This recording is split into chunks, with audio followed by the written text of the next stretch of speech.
Hola a todos y todas los que nos siguen a través de las redes sociales del Tribunal Superior de Justicia y a través de las redes sociales de la Dirección de Archivo Judicial. Mi nombre es Leonardo Marrufo y estamos en otro podcast más de Entre Páginas y Letras, en esta ocasión con temas históricos de qué cuentan nuestros documentos, fuentes de investigación.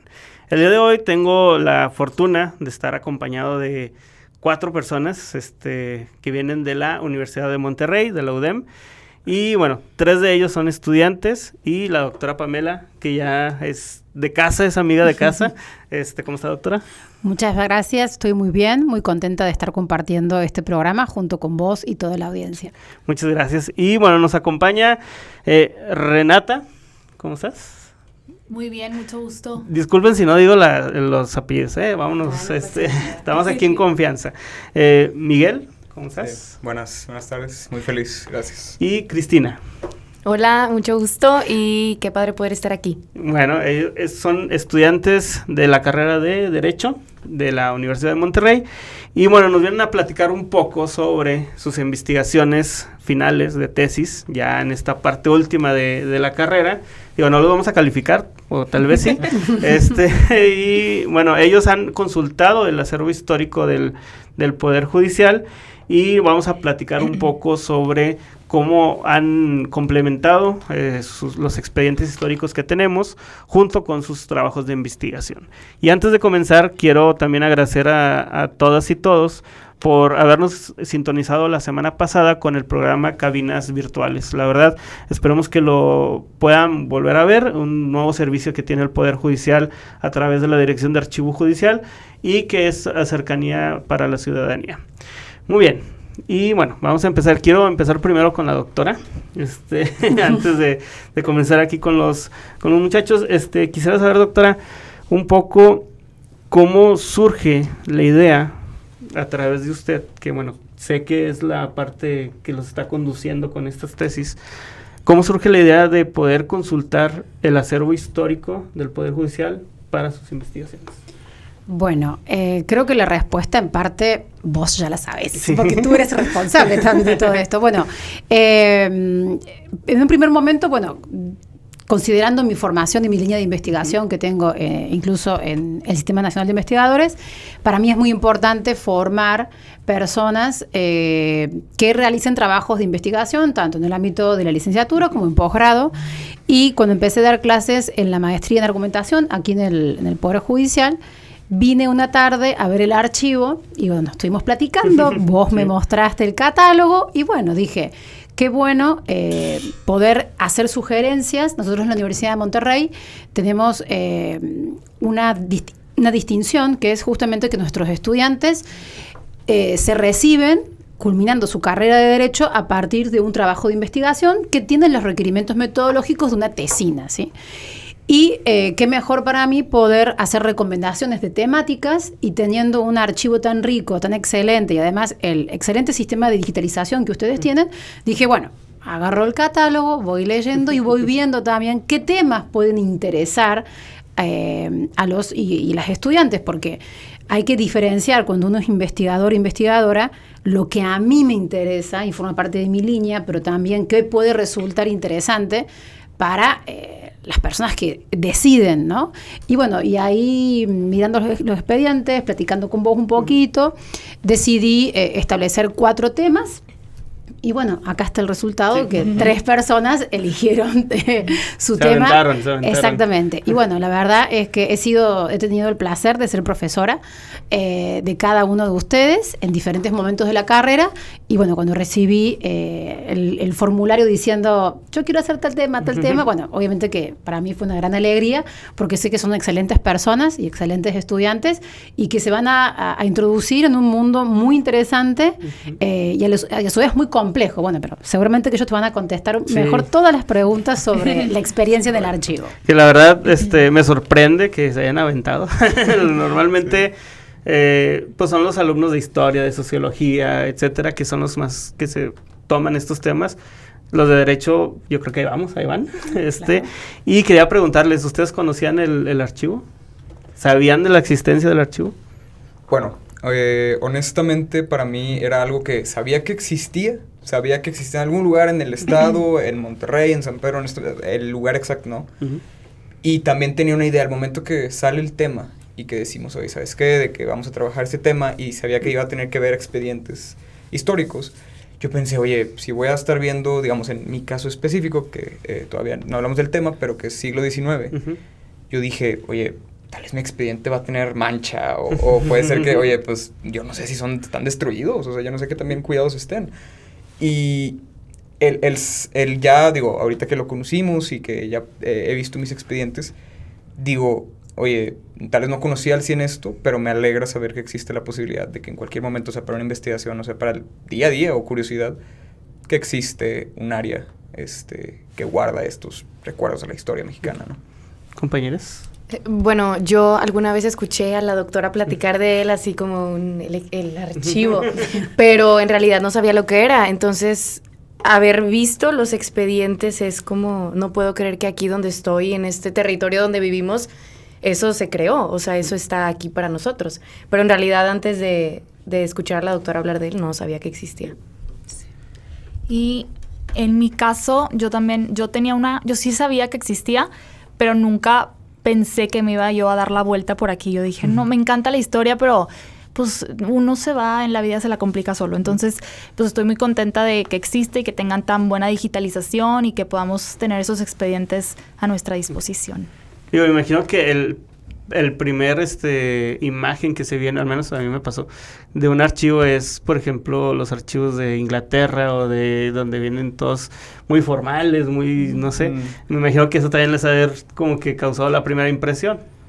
Sí, yo creo que yo más bien era digo, como ahorita te lo decía, que realmente no tenía ninguna expectativa. O sea, yo decía, oye, o pueden estar tan bien cuidados y que me sorprenda, o pueden ser de que, oye, pues hay un pedacito del expediente ahí, de que... y búscale. 3 líneas y ahí a ver cómo le haces. Sí, no, realmente no siento que tiene una expectativa, y también por lo mismo de que como no he tenido oportunidad, porque como lo estábamos diciendo, que los estudiantes de Derecho no tocamos historia tanto, que deberíamos, por cierto, y siento que para cualquier persona, más bien creo que entramos en el sector de personas que realmente no sabe nada, pero que creo que compartimos esta opinión, que estamos sorprendidos de una buena manera de que también está todo en este caso. ¿Y cuál fue la primera impresión que tuvieron al ver ya los expedientes que iban a analizar? O sea, ¿cuál fue, pues sí, esa primera impresión, dijeron, caray, ¿cómo se lee esto? ¿Cómo fue su impresión? Bueno, creo que mi primera impresión fue, me siento en una película de piratas, ¿no? O sea, yo como el pergamino, el papel y ver la letra ilegible casi, ¿no? De aquel entonces, o no sé, como una especie de la película de Nicolas Cage que tiene que robar la Constitución de Estados Unidos, o sea, algo así creo que muchas personas deberían saberlo, ¿no? Que esto lo tenemos aquí y que lo puedes ver y lo puedes apreciar y son cosas que sucedieron. Entonces, sí, fue algo como, pues se sintió muy padre, ¿no? O sea, poder ver ese tipo de documentos y presenciarlos. Yo igual, la primera vez que solicité los archivos y me llegaron, lo abrí y sentí como emoción. Dije que ¿cómo? O sea, me sentí importante y está muy padre, o sea, y digo, cuesta un poco de trabajo leerlo, o sea, me hace que ahorita vamos a ahondar en ese tema, pero pues está muy padre y es no sé cómo se llama la manera de leerlos. La paleografía. Ajá, la paleografía es algo que nos interesa a los tres aprender para nuestro proyecto de investigación. Entonces, pues, sí. Sí, yo creo que, digo, a lo mejor cuando nosotros vemos algo nuevo y queremos, es como una serie, ¿no? Estás viendo la serie y quieres más. Yo creo que pasa también con esta parte de bueno, ¿y ahora cómo lo voy a leer? ¿Qué significa ciertos, no sé, connotaciones o ciertas palabritas que no, y pues ahí está digamos, el granito que nos da, en este caso ustedes, de poder seguir aprendiendo, no nada más, a lo mejor van a aprender no nada más de historia, sino de paleografía, inclusive de otro tipo de temas. Y bueno, ¿por qué eligieron un tema histórico para culminar su carrera de Derecho? Digo, no vean a la a la Yo no tengo doctora. nada que ver. Yo no soy la Miguel responsable que de quiere esto. ver a la doctora. Pero, ¿qué los llamó la atención de poder tener un tema histórico en su tesis? Porque la verdad es algo a veces muy, muy raro. Pues, honestamente, o sea, yo cuando entro ya a la materia para poder decidir un tema, tenía unas ciertas ideas por ahí flotando, pero no tenía nada claro. Y cuando veo los temas de la doctora, que pues ya conocía, ya tenía una idea de cómo trabajaba, me llamó mucho la atención el tema que yo escogí, la bigamia en específico, y creo que mi primer pensamiento fue, no. O sea, porque dije, o sea, porque oye, estoy escuchando o sea, estamos y creo que nos pasó a los tres, de que estás en la materia y ves los temas de todos los demás, tal vez muy modernos, muy actuales, Sí.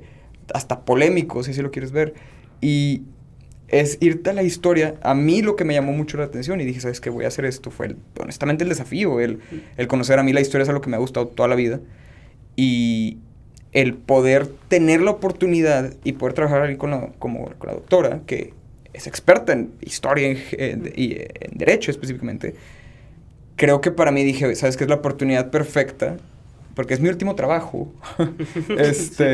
Dije, quiero hacer algo de lo que me sienta orgulloso que terminé, y siento que haciéndolo un tema histórico, o sea, creo que no voy a poder sentir esa satisfacción con cualquier otro tema, y menos ahorita que ya empecé, que digo, qué bueno que lo escogí y qué bueno que sigo en este camino.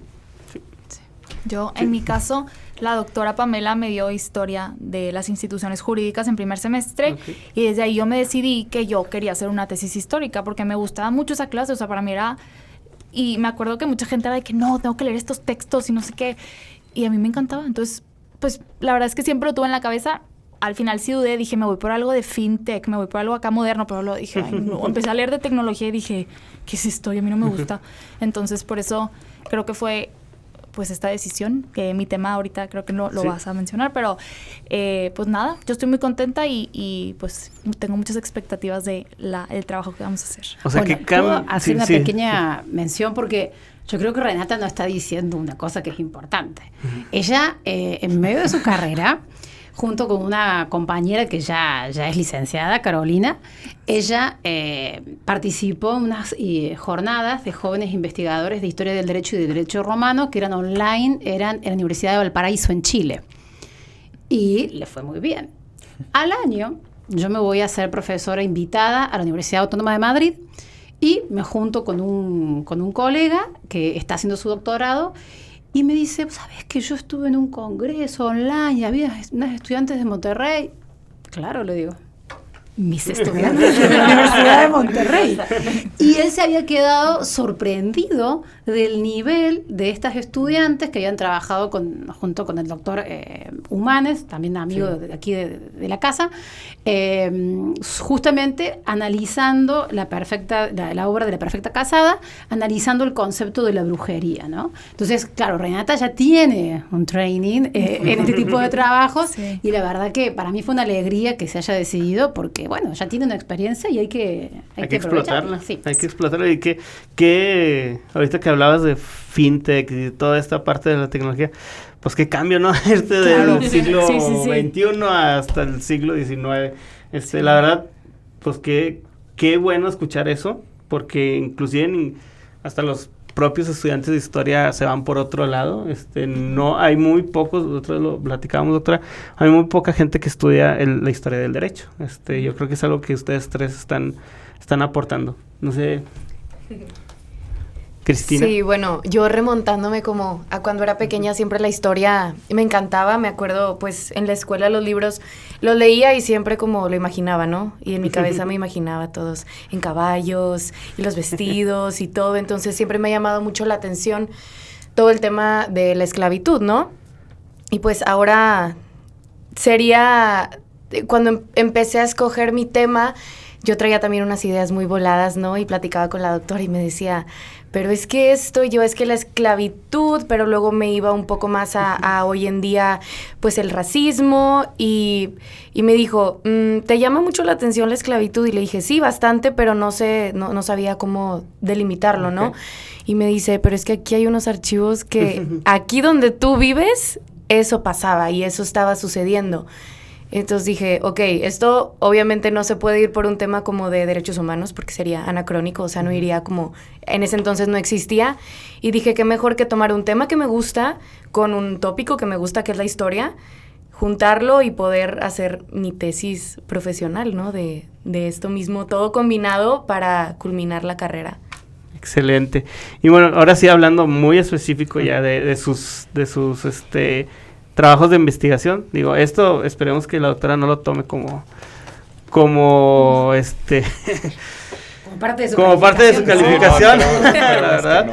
Pero bueno, empezando con Renata. Tu trabajo es Estupradas y Golpeadas, la violencia contra las mujeres en Nuevo León durante el siglo XIX. Y bueno, quería saber cómo plasmaste lo que encontraste en el archivo histórico, en el acervo histórico, cómo lo plasmaste en tu trabajo de investigación. Sí, claro. Bueno, mi tema sí, justo como le mencionas, el delito que estoy analizando es el de estupro.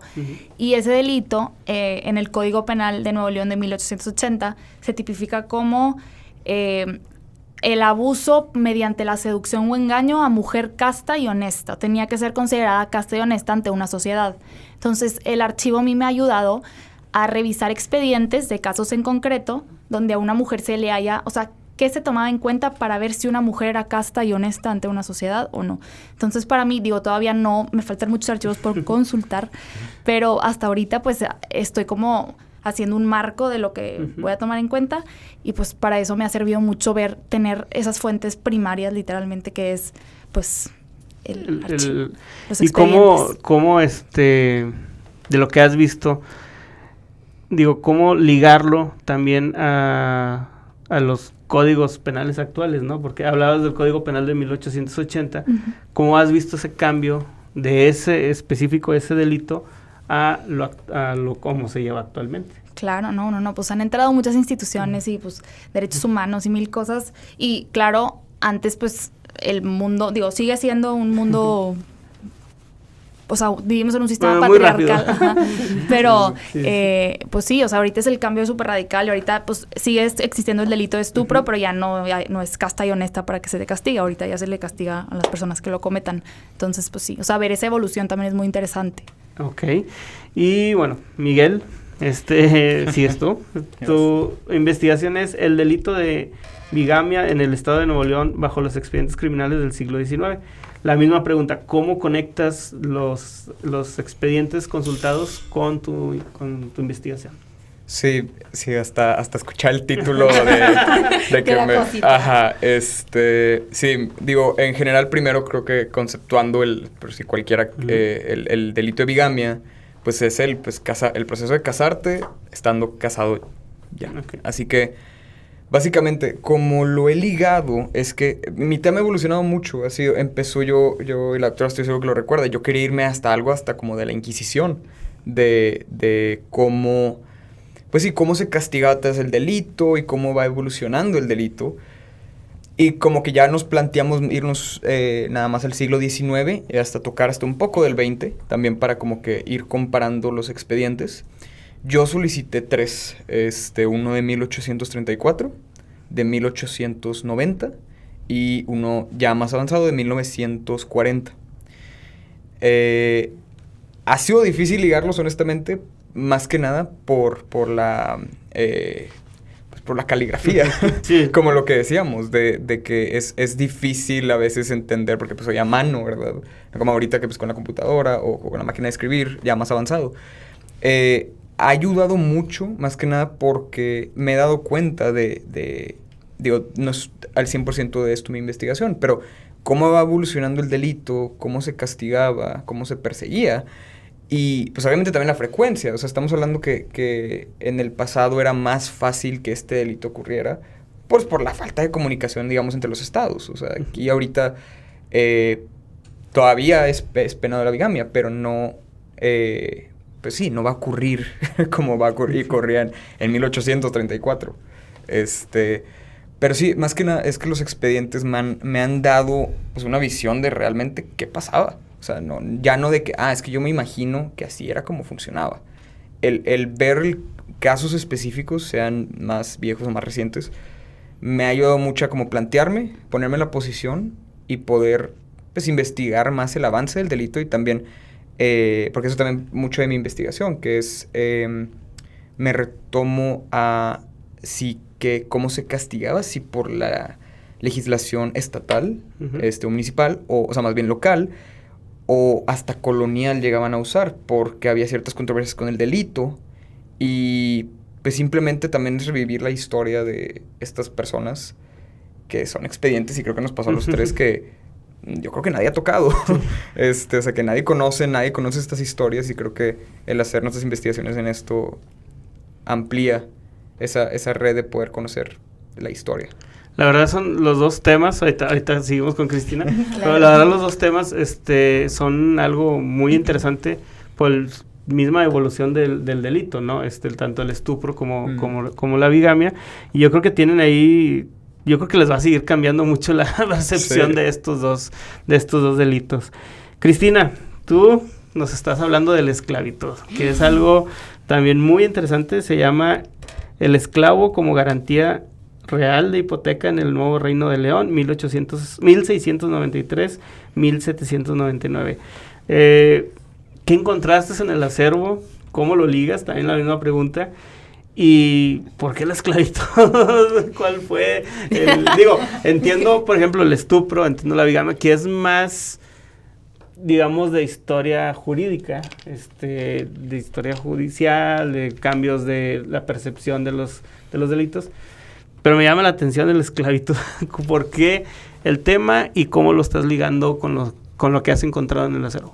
Bueno, esclavitud. Siempre, desde que empecé a ver la historia y empecé a ver que esto existía, siempre me tocaba ahí algo, ¿cómo decirlo? Sensible. Entonces, para mí es un reto, porque es dejar a un lado todo el sentimiento emocional. No hay derechos humanos.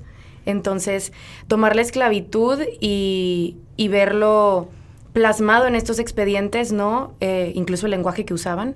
Tú ahorita lo lees y te da el paro, ¿no? Sí. Es fulanito de tal, hipoteca a su esclava negra, mulata, por como garantía de un terreno, tal, ¿verdad? Sí.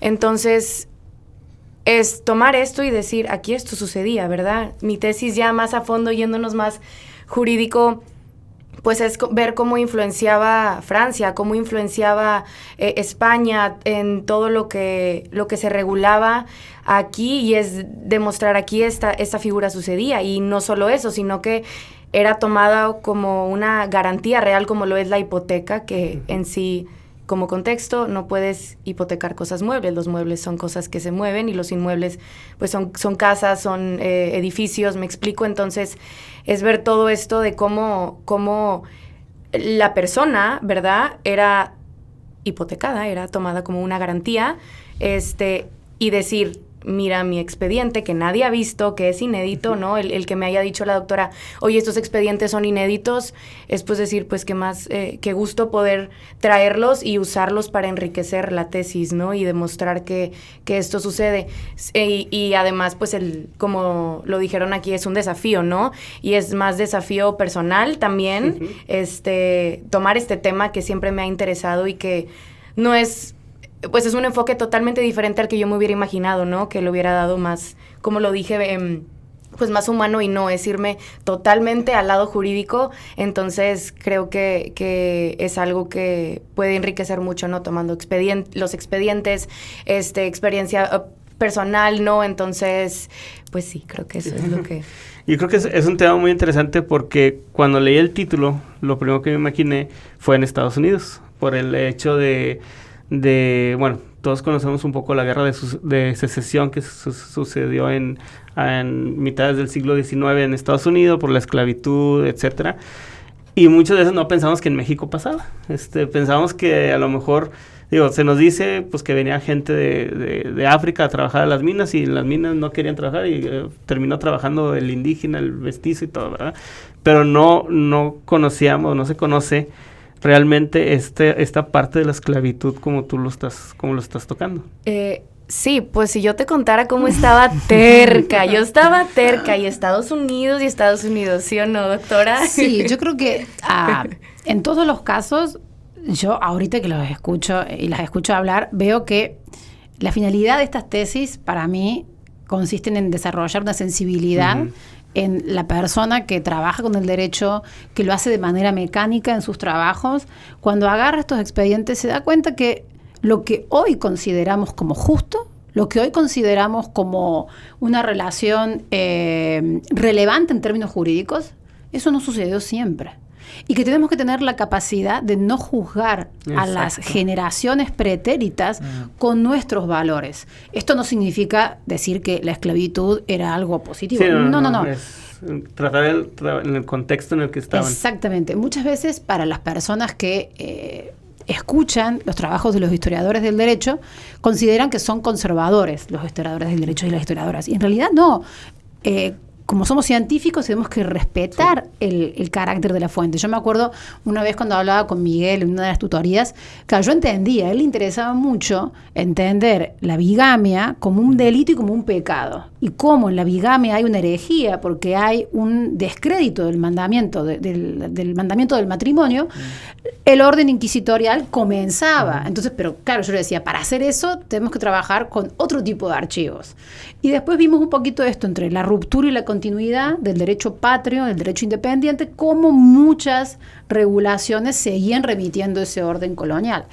Y en el caso de Cristina es prácticamente lo mismo, porque ella venía y claro, me planteaba, yo en derecho de bienes vi justamente el régimen de la hipoteca y el régimen de la prenda.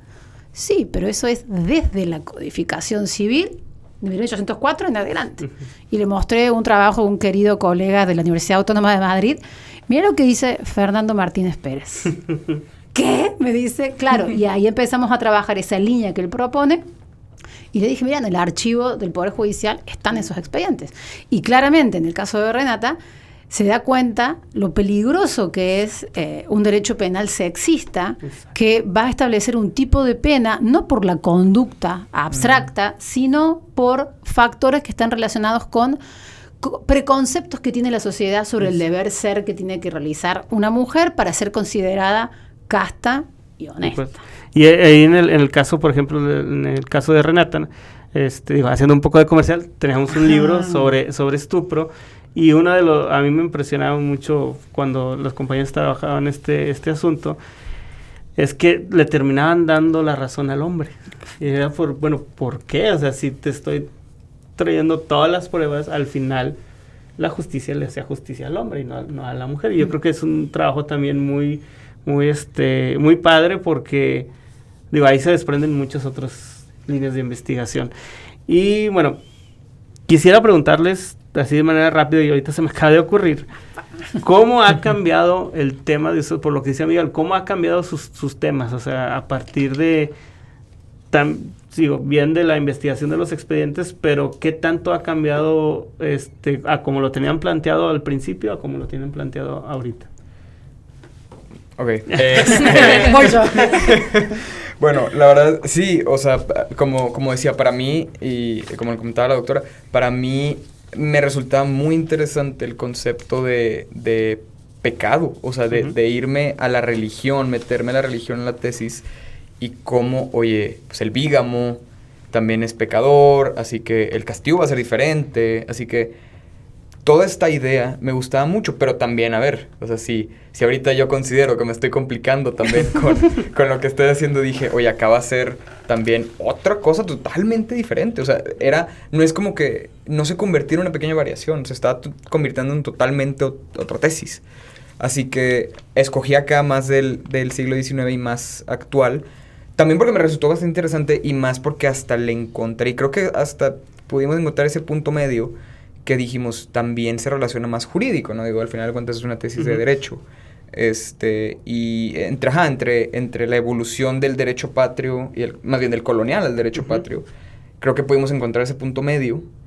Pero pues claro, o sea, empezó siendo totalmente otra cosa. Lo único en común que tenían era el concepto de bigamia.